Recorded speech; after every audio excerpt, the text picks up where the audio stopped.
there, Postal here. So today we are taking out the VB-10.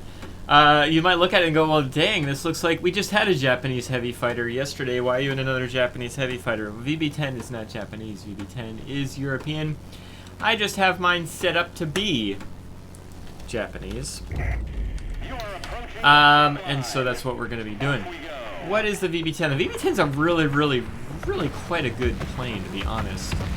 Can I say really one more time, maybe? I quite enjoy this plane. It's not overpowered. I'm not quite sure it's the best, but it's fun as hell, and it can frickin' hit hard as hell, too. It's Tier 7 European, technically French, heavy fighter. Has 10 guns, 4 20mm cannons, and 6 50 cal machine guns. Leads to lots and lots of damage. Good. Excellent. I'm actually going to see if I can't move on over to there. Be that guy. You'll notice I've got, it's dual engine, dual props, all kinds of fun. Back when they were, experimenting with that kind of plane style, engine style. What the XP-72 has the same style in game. The XP-75s, some of those American planes. What are we up against? P-38J is going to be a pain in the ass just because it can outmaneuver me. And it might be able to outspeed me, to be honest. Let's see. LA-5, Tornadoes. What is going on here? There's like a threshold where everybody's at. The same exact distance away from me. It's like, well, which one do I choose? Well, I typically choose the highest plane. Because if I'm already, when I'm at a high altitude, I can continue my momentum, stay high. The people that are down low, and this is kind of proving it, it's LA-7 that I actually got in front of. I already had airspeed and I already had altitude over him, so he's kind of toast. One thing that I typically do and fail in this plane is aim the guns properly. There's so much firepower going out, right? You really want to make sure you're trying to pay attention to the 20mm cannons on this plane rather than get lost in the machine guns. The 20mm cannons, they go out further.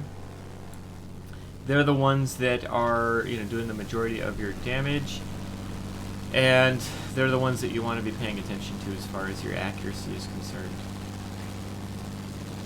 Let's see if I can get this A-26B. See, this plane just absolutely wrecks freaking stuff. Just like a lot of stuff. Looks like that JU is going to be dead. Looks like everything's going to be dead. Alright, so what do we need to do? There we go. Both the bot and the human are P-38Js? Well, that could be annoying. P-38J is just one of those planes, and I don't get it. It's not played ever since the the Key 102 came into the game. The P-38J has lost a lot of its favorability. A lot of people don't play that plane anymore, and it's kind of confounding. It's such a good plane. But it is what it is. Alright, so let's go ahead and see if we can't kill this GA. We've also got a bomber over there somewhere that we might need to go kill. So we're going to do that as well. GA's inbound. He doesn't see me.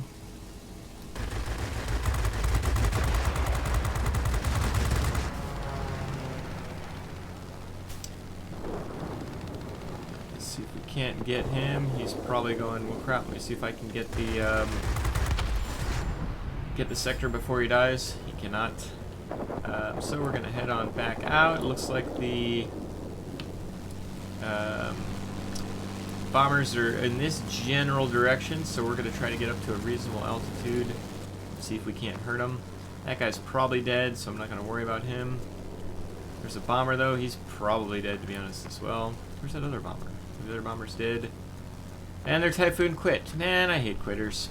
Whether they're on my team or the enemy team, I don't care. I just hate quitters.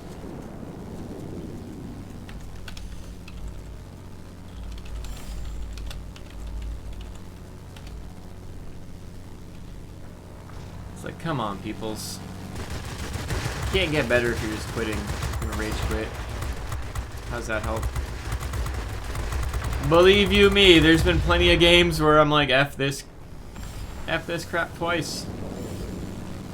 But it doesn't make me better in the next game, which is what I'm looking to always try to do, right?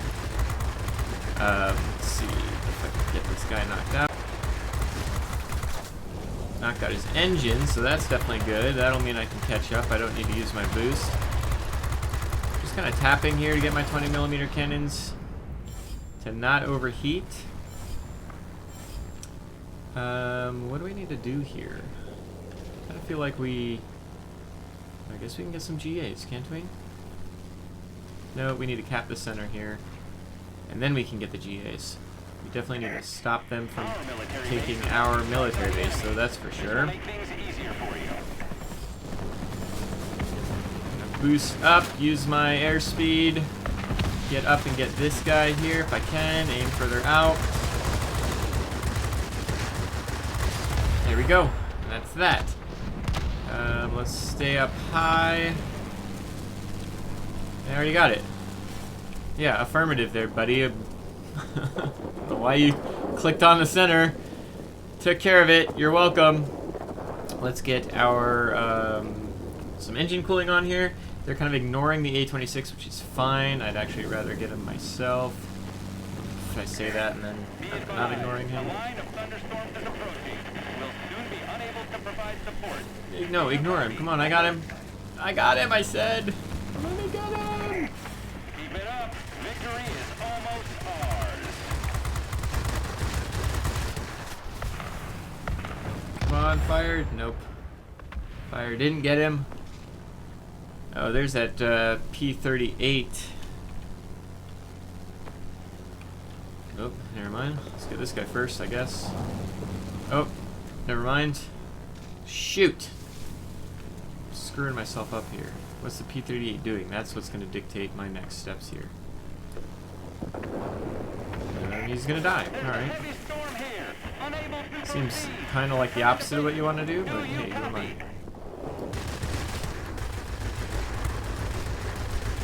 Let's see if we can't get this bomber knocked out. There we go. Let's head on back. So, I mean, this plane just, it's a heavy hitter. It really, truly is. There's no bombs on it, right? Unlike the XP-75, which is another Tier 7 premium with 10 guns.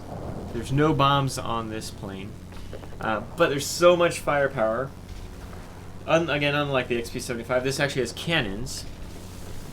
XP-75 has nothing. Oh, that is not worth my time. XP-75 has just machine guns.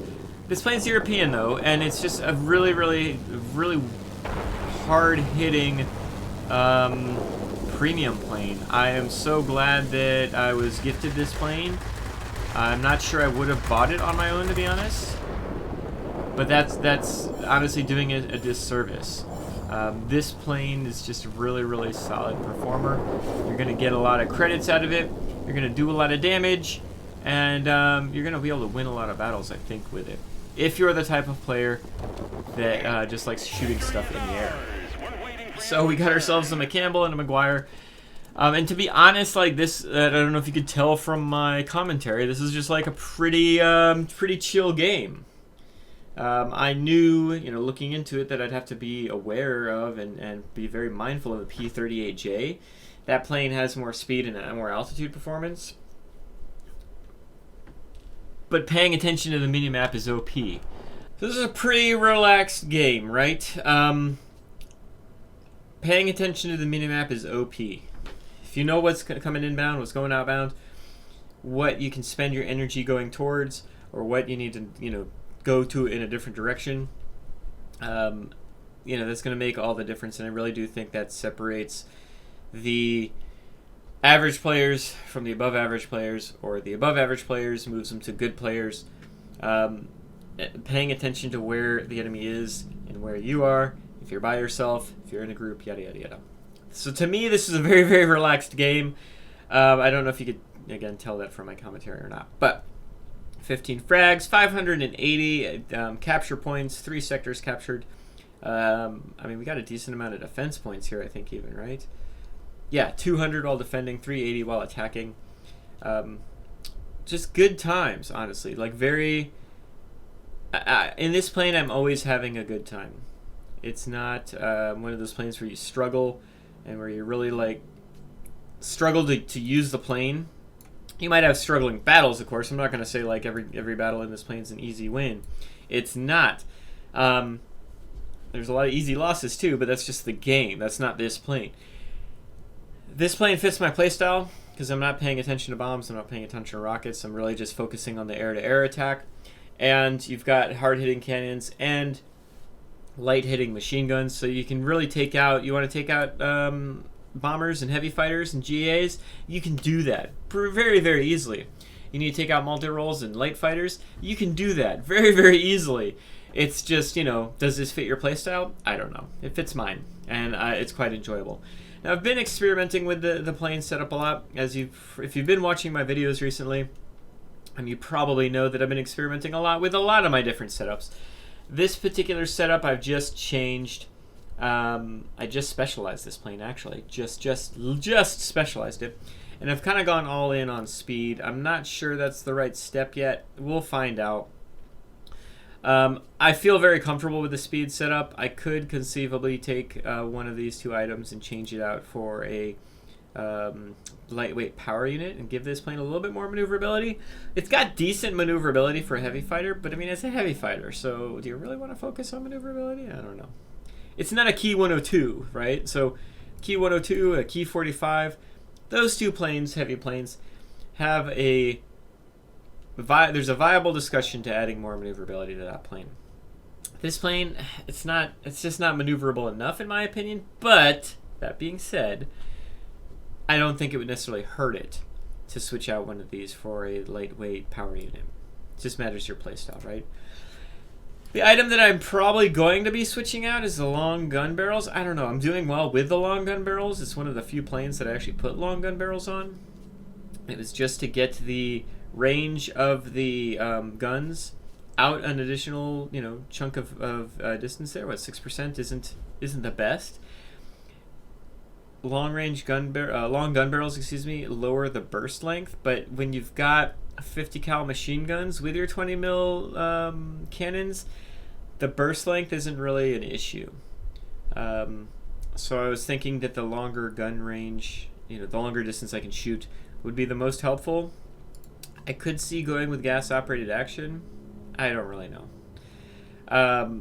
Reinforced ball carriers, I just don't see that as beneficial for this plane. You could put it on there, but in my playstyle, you've got 50 cal machine guns. Like, your burst length isn't really detrimental. Yeah, I know there's 20 millimeter cannons, but you've just got such a volume of firepower on the front of this plane that, like, I'm not sure bolt carriers is really a necessity where it would be on some other planes out there.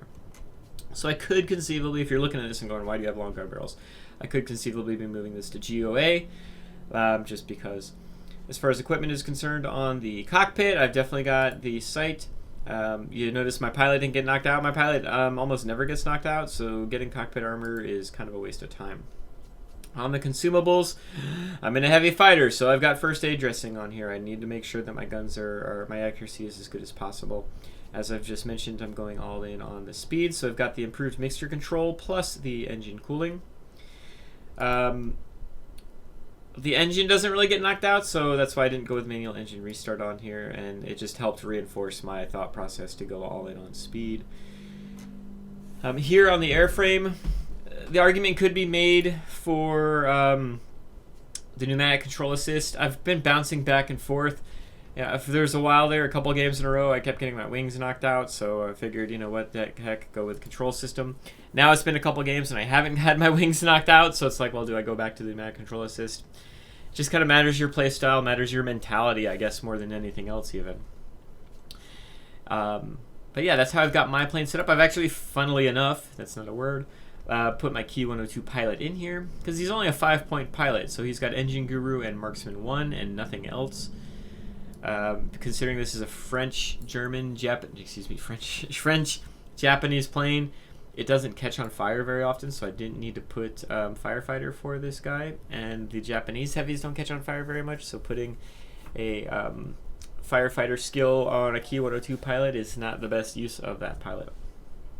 So anyway, this plane is really, really good. And what I would recommend, so I'm always looking for deals. I'm always, like, I'm never in need of, I need this premium plane right now kind of thing. So my recommendation for anybody that might want this plane is just wait till there's a discount. I know it might be a while. Hell, it could be another 9 months before they've got discount. But it's Tier 7. So Tier 7 typically falls into the... it falls into a better discounted bracket. Tier 5 and below typically gets 50% off. Tier 6 and 7 get 30% off, and then Tier 8 gets 15% off. Although they've had Tier 8 30% off recently a couple times. So, but this is never going to be worse than 30% off when they've got those kind of crazy discounts. It's available in the tech tree for gold. It is available for cash through the premium shop as well. So, I mean, it matters. Do you have a bunch of gold and you want to use it on it? Do you not have gold and you just want to spend your hard-earned dollars or euros on it? Either way, this plane's got that flexibility. Is it worth full price? For me, honestly, it would be. But that's my playstyle. I don't know if you've got my playstyle. I'm never going to tell anybody that they have to go out and buy this plane, and I'm never going to say that for any freaking premium plane in this game. They're pixels, right? It's a really fun plane. Does it fit your playstyle? That's what's going to determine if this is the best bet for you. And if you've got patience, even if this is the best bet for you, if this is a great plane for you, considering it's European and it can be any nation you want it to be. Right now mine's Japanese. I could change it to German. I could change it to British. It's still, it's a premium plane. If you want it, I'd still recommend waiting until there's a discount. But otherwise, if you don't want to wait, it's a solid performer for sure. A lot of fun. I have fun in this plane, even in my losses. So that is a good selling point for me, for any plane. But then again, I'm the kind of guy that likes. I'm the kind of guy that likes the 8010C over here, and this plane. This plane can be hurtful to a lot of players out there. So take my opinion when it comes to fun. Make sure you're just aware of my definition of fun. Anyway, do you agree with me? Do you happen to have the VB10? Is it a plane that you enjoy flying? Is it a plane that hits as heavy for you as it does for me? Please feel free to leave a comment below. Otherwise, thank you so much for joining me, and I hope you all have a great day. Bye.